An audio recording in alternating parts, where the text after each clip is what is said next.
Wake up in the morning, I just gotta get it. Wake up in the morning, I just gotta get it.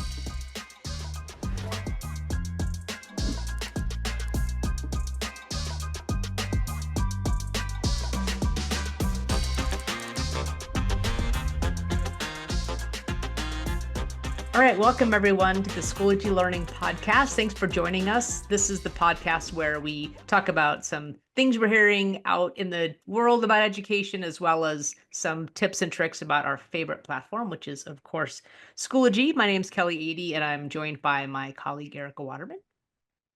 Hey, Kelly. I'm so excited for us to take this time. I just remember how fun it was when I was teaching to take the lunchtime or, any little break that we had and just kind of talk with colleagues. So hopefully everyone can join us and just get a little chit chat about education and Schoology while they're at it. Yeah, so let's get started. Hey, Kelly, how's it going? Good. How about you? I'm doing very well. I'm feeling very well read. I had time this weekend. I just had time. Can we just stop there? It was wonderful.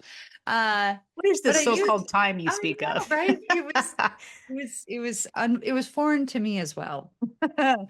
But no, I actually had some time I have a New York Times subscription because I'm obsessed with the crossword. And through that, I get a lot of notifications on articles, and a lot of times I'm just too busy, right? Too busy. That, and sometimes news is depressing, so I kind of skip some. But I happened to see an article that kind of hit close to home, at least for me, and I think for you as well. And it was on screen time in schools. And I was really fascinated to read about how there is some school districts out there, and it focused on one in particular, who they're actually like taking that whole one-to-one device concept. In this case, it was Chromebooks, and they were saying, no, we're taking those back. We don't want our students to have these one-to-one devices and to take them home. And they're instead going back to where they're on carts. And I'm like, I remember teaching when computers were on carts, and you had to sign up for them, and it was always difficult to get them. And it was like, this sacred thing that you were trying to get. And now we had this beautiful opportunity of computers in the hands of every student. And now we're reverting to kind of limiting that. And so anyway, I just found it really fascinating, since we work in EdTech, and I think a lot of people associate Schoology with Screentime, right? And I was like, that's really fascinating to think about districts deciding, no, we're not going to use our devices regularly in the classroom, and instead have it be a very infrequent thing. Well, timely. So speaking of time, yeah, that I didn't have, but this was bubbling up with another group that we have here at PowerSchool. It's the government relations team. And I was talking with one of our team members there, and he mentioned that we're even seeing legislation in some states that's around screen time. So I think it's bigger than a district conversation, though it's certainly going to impact that. And one of the things that we were talking about, there's an organization, those of you out there that are tech directors probably know the COSIN organization. It's a consortium of school networks, but it's basically an organization that's for people that are in the role of managing technology, specifically like your CTO, CIO kind of persona. And they recently had published a report that was around screen time. And I really like how they framed it, because I feel like sometimes we conflate things around a trend we're seeing, and we end up saying it's like to throw the baby out with the bathwater concept. Yeah. And the way they framed it was, how do we really think about screen time? Because there's like 3 different prongs they had. One is the tech for learning prong, which is where EdTech falls. Then there's like the social media part of using it, which is a whole nother thing, and mobile phones. And then, so let's put smartphones and social media in the same bucket for the purposes of this conversation. Then the third area was entertainment. So, I'll be honest, like if I ask my son how he's watching television, he watches YouTube stuff all the time. Now, granted, He's 26, so he can do that. Yeah. But I thought it was kind of a good framing for the difference between intentional use of tech for learning and then tech for other purposes. And so we're kind of getting those things all mixed up in the screen time conversation. That's such a good point, because now that you're saying that, one of the parts of that article was that the they were frustrated how many students were playing games on their Chromebook. And I'm like, okay, so that goes to, now we're into entertainment, right? Like they did whatever work and now they're on to their entertainment piece, which is very separate from the ed tech piece and what they were using that for. So it's good, I think, to break out that distinction, because I think I was lumping it all together too. Yeah. Yeah. And I also think, and this was part of the report also, there is some consideration for grade level. And I don't think anybody would advocate that any student would be just on a device 24/7. Yeah. And the younger the student, obviously, the more you want to be thoughtful around how often they're interacting, with the screen.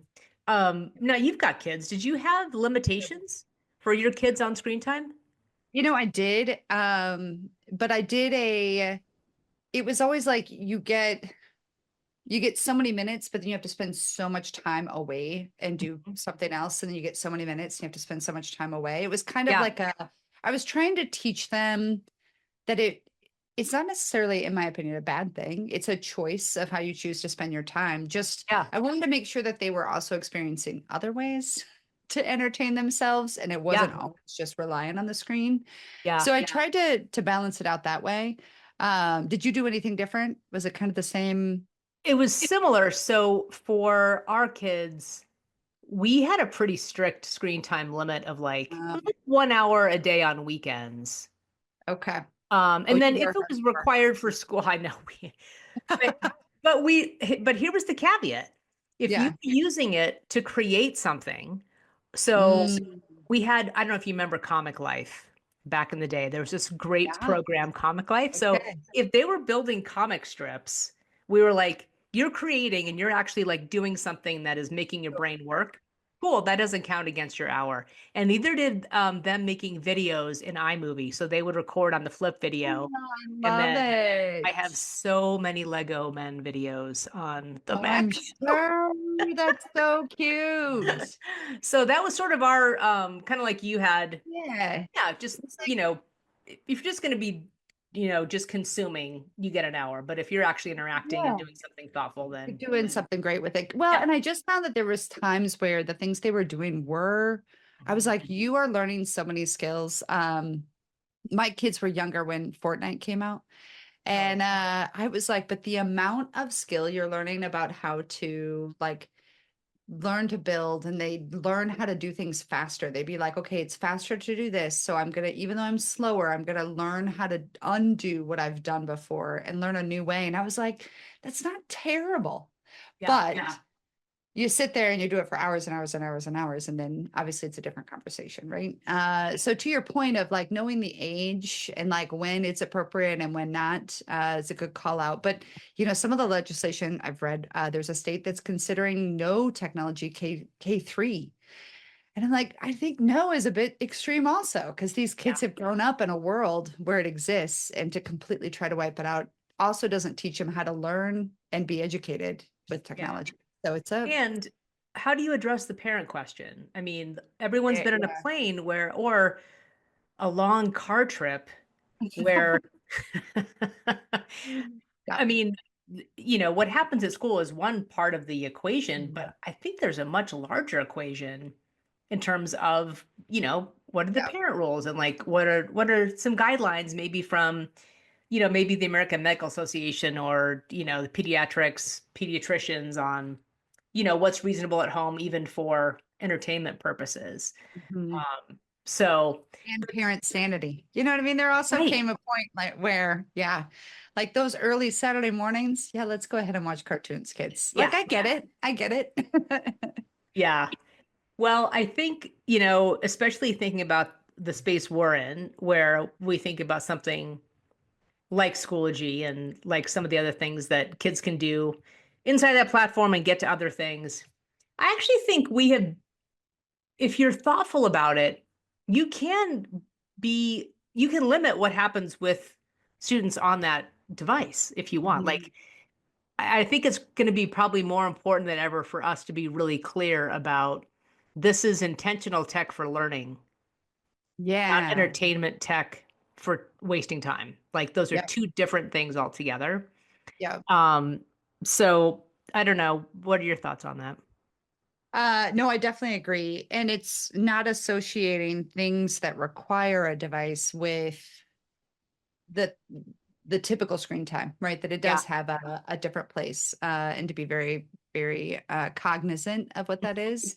Yeah. Plus, I think about all the other things that having an online platform like that doesn't necessarily increase screen time. Like there's a lot of legislation around parents being able to see the what is going to be taught, right? That they Oh, want to right.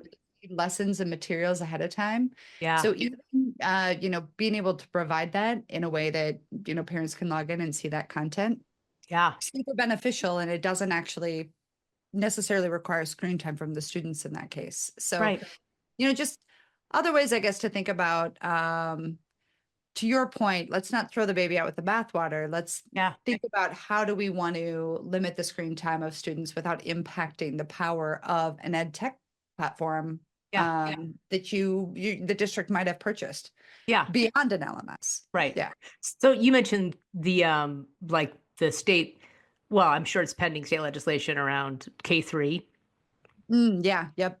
And the funny thing is, I feel like for K3, it often ends up being much more of a teacher tool in Schoology for, I feel like in a lot of ways, to your other point, it's sometimes a lot more about parent communication for a parent to see, here's what we did today. Here's the resources we used. Yeah. And one of the unsung heroes of Schoology that I think is a great example of this would be the media album, which we don't talk about very often. But I think you mentioned it one time to me, and I was like, "What?" So explain it again. yeah. So in that, it just happened to have like lived through this when I was still at the district level. But we had, especially at elementary, if there were going to be iPads or mobile devices, it was more often in elementaries than it was in our secondary schools because we provided Chromebooks, for 4 through 12.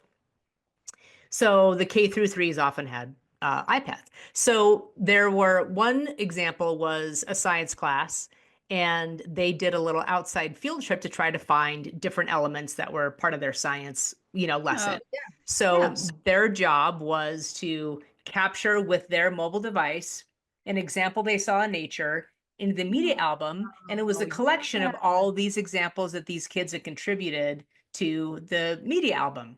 So great for review later. Something that parents could say, oh, look, the kids were outside today. Look how cool this is. Other one was a field trip where kids had to take a picture of their favorite animal they saw at the zoo and then post that into the media album. And so like building things in like that, or even I would say some of the kind of cool ways that we engage with kids with course assessments where it's a drag and drop activity, maybe 3 questions, and then you're out. But just to get a quick visual, even like using smiley face, medium face, sad face for how do you feel today? Like, yeah, that to your point, it can be such a quick thing, but still have such a big impact. And not only an impact for the teachers gathering what the students have been doing, but like you said, I would have loved to have been able to see pictures that the students took when they did activities. Yeah. Because I raised boys, and there was just no getting anything from them. They'd be like, "How was it today?" Like, come on, give me some detail. Certainly something's in that backpack that I could look at. Right? Yes. Like, come on, there had to have been something. Yeah. So yeah, I think that's great. Well, and it's the the elementary experience. I think one of when we did the update on the navigation piece, Yeah. I think it was for that reason also of like, hey, cut out the noise. Because Yeah. sometimes the other thing with screens is that it's not just the screen, it's it's the ads on the other side of it or the ads that pop up in between it. And I'm talking more about the, like your entertainment side of it. Yeah. But even games online, like I remember finding a coloring book one and it still had like an ad every so often. It just wasn't, I was like, this isn't great. I don't want this. Yeah. But to have that elementary experience where it's really that focused screen of like, this is what I have to do at this time. Now I move on to the next thing I have to do. Little things like that, just helping those little ones focus on what is right in front of them and then moving on to the next activity, which may or may not be on the device. Yeah. So. I like the option we have, especially in that view of like hiding everything but one item. They click one spot and that's it. And the addition of the teacher being able to dictate if there is something that the student is supposed to submit or respond to, focusing the student on, you have to do an audio thing for this, or it has to be a video. Like, I mean, I think that's powerful for things like stations, like in this station, you're going to talk about blank and you have one thing to do and you're just going to record this here and then you're going to move on to the other station. So, I mean, I think we've always had this idea that when used with intention, technology allows you to access and learn some things in ways you can't do without it. And I worry about that being a little bit lost in this sort of like pendulum pushback. And I'm trying to think, in the article you saw in the New York Times, did they attribute that to anything specific? Like, why now? I'm trying to remember if it was, I think it's just that, you know what, I don't remember if there was anything that they mentioned about that. Because it does just seem like you said, it was a pendulum swing where everybody was so excited about the possibility of technology and what it could do. Yeah. And it just we almost got saturated. And now it's like, hey, how do we find that balance? Yeah. If I had to guess, we should probably do some additional legwork on this. Yeah, I probably should. Sorry, New York Times. I probably should have read a little further. But if I were to guess, there's a great article. I would say that it's probably a pushback to post-COVID, where, people are like, we had to do this. We're worried that we're not getting back to, and I actually think from what I'm seeing, we are getting back to students doing things that aren't necessarily always on the computer. But my guess is that it's that, and also social media. I just think people are, and rightfully concerned. And this recent lawsuit where we had the judge rule against both Facebook, Meta, and YouTube, like that's going to have some ramifications. And I think we have to carry that message of these are not the same. Yeah, very important. Something. Yeah. Well, and even our new CEO, I think, made a very good comment about the fact that we are delivering these products to help, like they're tools for districts to use to help improve student learning. And that's all it is it's a tool. And it all depends on how you use that tool, right? Right. There's going to be positive uses of it when there is positive intent behind it. Yeah. So.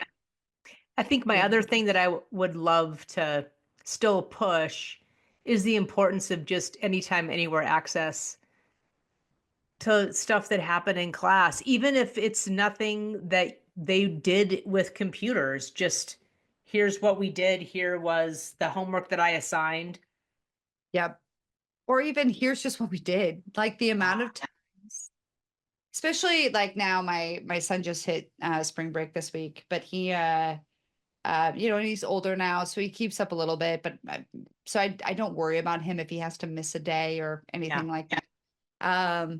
But back in the day, when I taught, I'd have students come up and say, hey, we left early for spring break. Now that it's after spring break, what did I miss those 3 days? And I'm like, not much. I did a lecture, I did an activity, nothing really for you to make up. Cause I was like, there's no way for you to, but I'm like, those were valuable days. And I should have been able to provide them with something. And like, again, an LMS like Schoology allows that capability, right? Of being able to catch, this is what happened.